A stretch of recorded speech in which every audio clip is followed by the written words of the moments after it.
Desde que toda essa discussão sobre o PEC 08 de 2021 começou a acontecer, tanto nas redes sociais quanto também em veículos de comunicação, muita gente pediu a minha opinião sobre a possibilidade da aprovação ou não desta PEC. A gente viu que ela foi aprovada no Senado Federal, inclusive com voto do senador Jacques Wagner, que é uma liderança do Partido dos Trabalhadores, inclusive uma indicação pessoal do presidente Lula para poder representar o governo dentro do Senado Federal. E agora muita gente está perguntando se essa proposta vai prosperar, se não vai prosperar, por que o Rodrigo Pacheco colocou isso em prática. E eu já vou adiantar para vocês uma coisa bem simples, tá? Essa PEC ela é inconstitucional. Se isso for aprovado na Câmara dos Deputados, quando chegar no STF, ela cai. Mas eu vou explicar para vocês o porquê que o Rodrigo Pacheco está comprando essa briga com o STF, e inclusive tem a ver com planos futuros de eleição, e vou explicar para vocês também o risco que esse clima de oba-oba que o presidente do Senado criou traz, inclusive, em relação à imagem do STF diante da sociedade. Bora pro vídeo.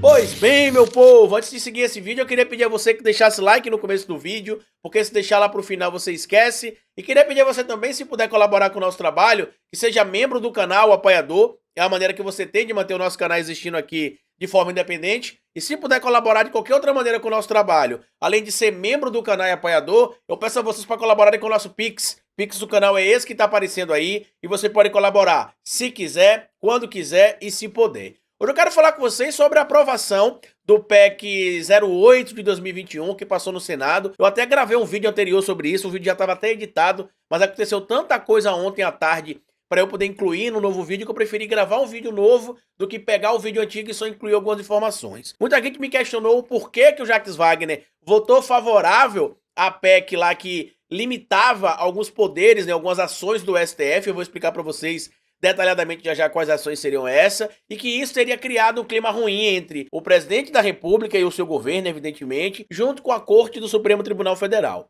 Antes de tudo, a gente precisa lembrar que, no nosso país, que somos uma república tripartite, o poder não está concentrado na mão de uma única pessoa. O poder é dividido entre executivo, que está na figura do presidente da República, governadores de estado e também prefeitos, que executam as leis, em via de regra. Também tem ali o poder legislativo, que cria as leis, e em sequência vem o poder judiciário. Não necessariamente nessa ordem, já que os poderes eles não se sobrepõem, eles não são hierarquizados, eles são horizontalizados, nenhum é mais ou menos poderoso que o outro, os poderes se complementam, se fiscalizam e deve existir de forma harmoniosa. Porém, cabe ao STF, como guardião da Constituição, como guardião das leis, estabeleceu o entendimento ali de que se uma proposta que foi aprovada pela Câmara dos Deputados, representante do Poder Legislativo, depois foi aprovada ali no Senado, também que representa o Poder Legislativo, depois partiu para a sanção presidencial, que representa o Poder Executivo, se ela tem validade legal ou não. Vou dar um exemplo claro para vocês. Digamos que por um lapso na cabeça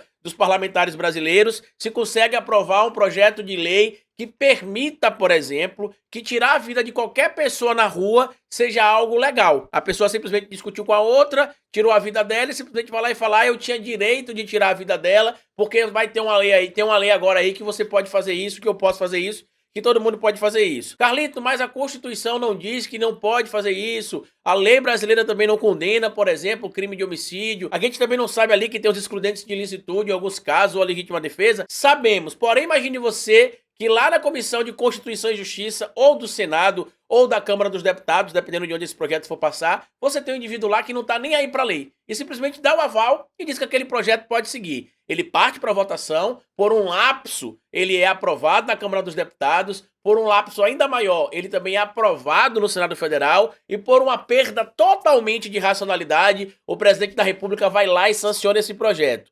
Porque o Poder Legislativo tem poder de criar as leis, e o Poder Executivo de executar, né, de colocar a lei em prática. Esse projeto de lei, essa lei, melhor dizendo, que foi criada e aprovada, ela poderá entrar em validade? Não. Por quê? Porque você não pode meramente matar outra pessoa porque você quer e acabou, porque isso é crime.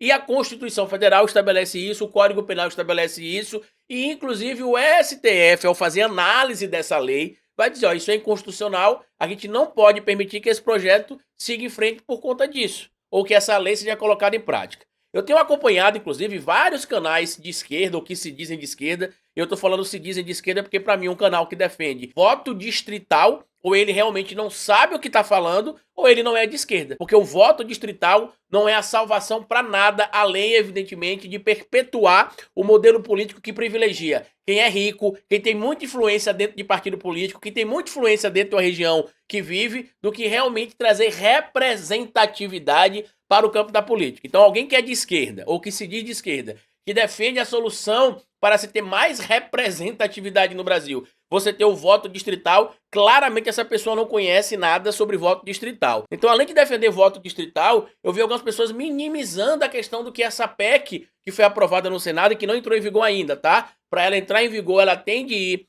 para a Câmara dos Deputados, ser aprovada lá também, depois vai para a sanção ou veto do presidente da República e ela entra em vigor. Depois, evidentemente, pode ser encaminhada ali para o STF para uma análise e o STF decidir se ela é inconstitucional ou não. Mas qual que é o ponto que eu quero trazer aqui? Eu vi muita gente dizendo que não, esse PL aí, na verdade, ele quer criar ali um limite para que ministros, como por exemplo os ministros indicados por Bolsonaro, o Cássio Conká e o André Mendonça, não possam tomar medidas monocráticas, porque isso é o que gera um perigo ali, ou traz um perigo para a sociedade, porque esses ministros são aliados com o Bolsonaro e você não pode ter um poder tão grande na mão de um único ministro. Eu vou primeiro dizer que isso é uma grande mentira e só diz isso ou quem é desonesto ou quem não conhece a lei, e muito lamentavelmente tem gente trazendo informação sem conhecer a lei, sem conhecer a legislação brasileira, sem entender como é que funciona o ordenamento jurídico brasileiro, sem entender como é que é o regimento interno do próprio STF. E para mim, de todo mundo dessa discussão pública que desenhou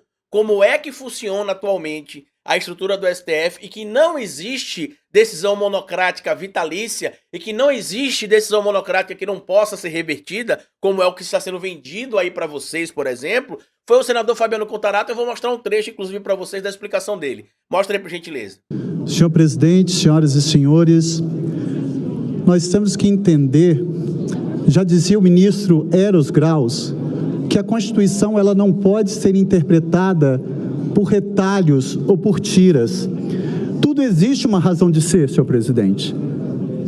A Constituição Federal ela existe para assegurar a efetivação dos direitos difusos de todo brasileiro e brasileira, de todos os direitos inerentes à pessoa humana.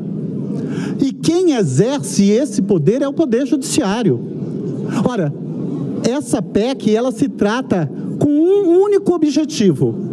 Ela acaba com decisão monocrática em ação de controle de constitucionalidade. Ora, quando o próprio Supremo Tribunal Federal já determina no artigo 21 que em decisão monocrática deve ser levada imediatamente ao plenário. Os poderes são independentes e harmônicos entre si. Eu acho que nós aqui, nós não estamos caminhando no caminho adequado com essa PEC. E falo com bastante tranquilidade. Eu vou exemplificar aqui, senador Nelsinho Trade.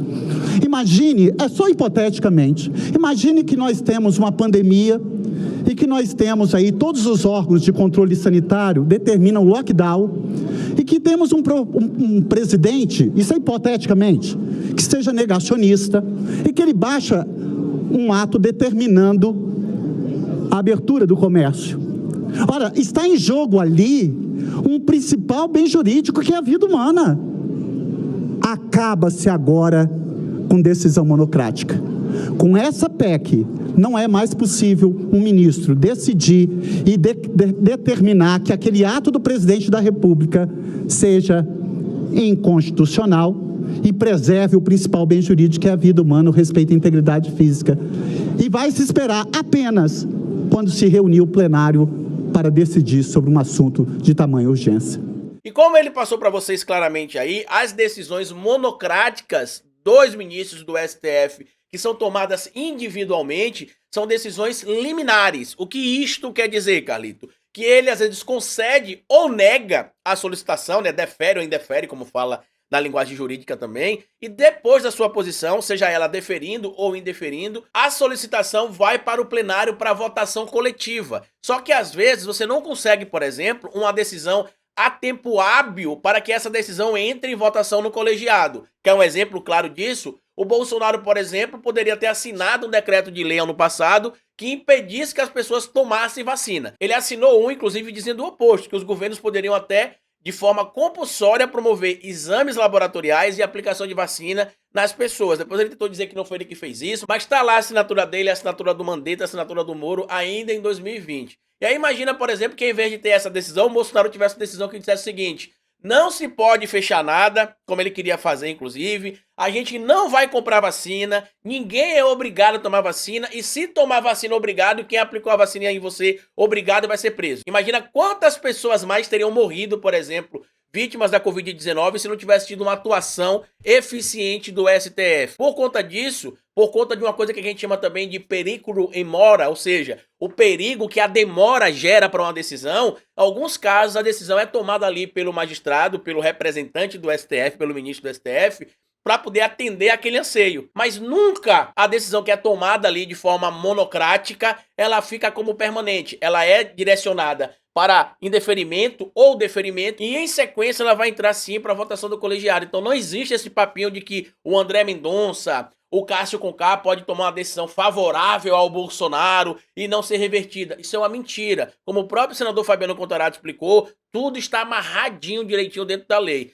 Só que o grande problema é que o projeto político do Rodrigo Pacheco e do Davi Alcolumbre, que muitos de vocês não devem nem lembrar mais que é o Davi Alcolumbre, que tinha inclusive pretensão para quem sabe concorrer em 2022 a um cargo de presidência da República pelo próprio partido, mas como saiu da presidência do Senado, perdeu relevância. E para quem tem pretensões nacionais, como nós sabemos que o Davi Alcolumbre tem, se você sai do cenário nacional, se você sai da discussão política, você perde relevância, e para este tipo de discussão, a relevância que o Davi Alcolumbre tem, no que diz respeito à discussão de concorrência a cargos nacionais, hoje é nula. Por isso que ele quer voltar à presidência do Senado, para poder voltar a ter algum tipo de protagonismo, para poder tentar de alguma maneira concorrer, quem sabe no futuro próximo, ou a eleições estaduais do seu estado para ser governador, ou eleição de Senado, se for o caso, ou para apoiar alguém, ou até mesmo para concorrer à presidência da República ou a vice em alguma chapa.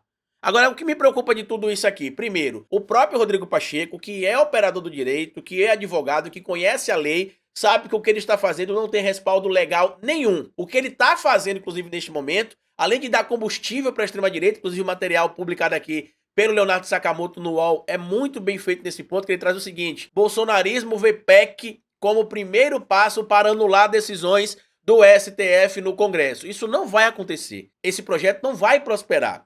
Por quê? Porque ele é inconstitucional, assim como o marco temporal dos indígenas, que também é um projeto inconstitucional, que se prosseguir de alguma maneira, como muita gente está falando aí, que vão derrubar veto, vão derrubar isso, vão derrubar aquilo, quando chegar no STF, vai cair, assim como também a união entre pessoas do mesmo sexo e novos formatos de família, que voltou a ser discutido ali no Congresso Nacional, vai chegar no STF também e vai cair, que são decisões que já estão referendadas e que estão validadas e que seguem o rigor da lei. Agora, por que é, Carlito, que o Davi Alcolumbre, que o Rodrigo Pacheco fez tudo isso aí, colocando a democracia em risco de novo, porque a gente viu o que aconteceu no ano passado com o Bolsonaro, basicamente para poder ter um projeto de poder? A própria pergunta responde: porque eles querem um projeto de poder. Ambos querem ter relevância na discussão política, ambos sabem que o presidente Lula é uma figura respeitada no debate político e público nacional e internacional e vão tentar utilizar por conta da presidência da casa que ele comanda ali, no caso do Rodrigo Pacheco e no caso da Davi Alcolumbre, está na frente da CCJ, que é a Comissão de Constituição e Justiça do Senado Federal, basicamente para poder lucrar em cima disso. Ou vocês não lembram do esquema do tratoraço? Ou vocês não lembram do esquema do orçamento secreto da época que o Davi Alcolumbre era presidente do Senado?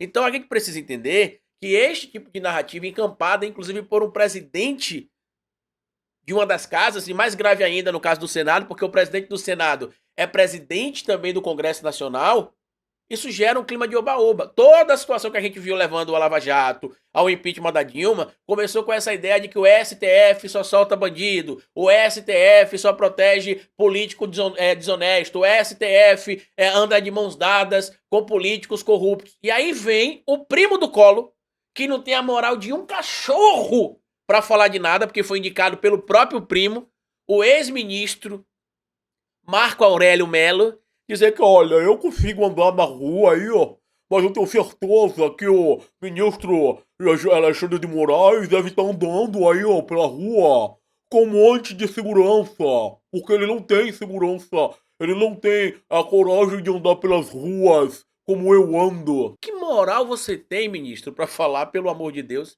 sendo você indicado pelo próprio primo pra ocupar uma cadeira de membro da Suprema Corte? Sério mesmo? Porque esse próprio movimento que você faz, Finalizando ali, ó, pra extrema-direita. parece que ele fala com o ovo na boca, né? Desculpa, inclusive, a imitação bem chucra aqui. É basicamente para criar instabilidade na Suprema Corte. Até 2019 eu tinha um ódio do Gilmar Mendes, que o Gilmar Mendes pra mim não descia. Que era um absurdo esse cara ser ministro do STF, que como é que pode esse cara tomar tal decisão, como é que pode esse cara agir assim. Aí em 2019 eu comecei a estudar Direito. Agosto de 2019 eu comecei a estudar Direito, e a partir daquele momento eu passei a entender algumas decisões do ministro Gilmar Mendes, mesmo não concordando, tá? Mas eu passei a entender porque ele é um garantista e as decisões que ele tomava ali tinham fundamento legal. Agora eu pergunto pra vocês, quem é Marco Aurélio Melo? Primo do Collor, do presidente Collor de Mello, que era corrupto e que foi impeachmentado por causa de esquemas de corrupção. Quem é ele pra falar sobre questão de medo do STF, medo que o ministro Alexandre de Moraes tem de sair na rua sem segurança? Agora a pergunta que fica é, ministro, será que esses bolsonaristas Que hoje te defendem e que vê você como um exemplo, e você, inclusive, que votou no Bolsonaro, será que eles sabem quem foi que mandou soltar o André do Rap? Será que eles sabem disso? Só pra saber, né? Será que eles sabem quem foi que mandou soltar o André do Rap? Tudo isso é pra tentar jogar a população contra o STF, sabe por quê? Já já o Bolsonaro vai acabar sendo preso. E qual que vai ser a narrativa? Que o STF está perseguindo o Bolsonaro, que o STF está perseguindo a direita, que o STF sempre foi esquerdista, que o STF isso, que o STF aquilo. Enquanto meia dúzia de doidinho de rua fala isso, tudo tranquilo. O problema é quando um representante de uma das casas, o Rodrigo Pacheco, vai a público e dá uma entrevista tão amadora, tão infeliz, que sinceramente eu me questionei quando ele começou a falar se ele sabia ler, se ele tinha frequentado realmente as aulas de hermenêutica jurídica, ou para mim veio claramente ali o objetivo do projeto, né, que é basicamente um projeto político contra a instituição que no ano passado foi quem salvaguardou o Estado brasileiro através de decisões e sem nenhum tipo de medo. Então, antes de você estar criticando por aí ou falando qualquer coisa, lembrem sempre, se você não domina a pauta, não fale. E se você não domina a pauta, mas quer falar, busque quem compreenda. Porque o próprio vídeo do senador Fabiano Contarato, por si só, já se explica. O próprio vídeo do senador, por si, já se explica. E não se deram o trabalho nem de ver o vídeo e dizer que não, vai fazer decisão aí, não muda nada. Muda sim. Muda. Porque tenta enfraquecer o STF. E vocês que estão espalhando aí que a decisão é boa para impedir que ministros como André Mendonça e Castro Nunes Marques não poderão mais tomar medidas monocráticas que beneficiavam bolsonaristas, vocês também estão mentindo. Porque as decisões monocráticas eram decisões liminares, elas não eram permanentes. E logo em seguida elas iam para votação no colegiado. Tanto que algumas decisões, por exemplo, tomadas por Castro Nunes Marques, por André Mendonça, que eram favoráveis ou desfavoráveis ao entendimento da lei, quando chegava no colegiado caía. Reflitam sobre isso, compartilhe esse vídeo se você puder, se inscreva no canal, deixa like, me siga nas plataformas digitais. No mais, como eu sempre digo pra vocês aqui no final de cada vídeo, é melhor escrever errado a coisa certa do que escrever certo a coisa errada. Patativa do Assaré. Até nosso próximo vídeo.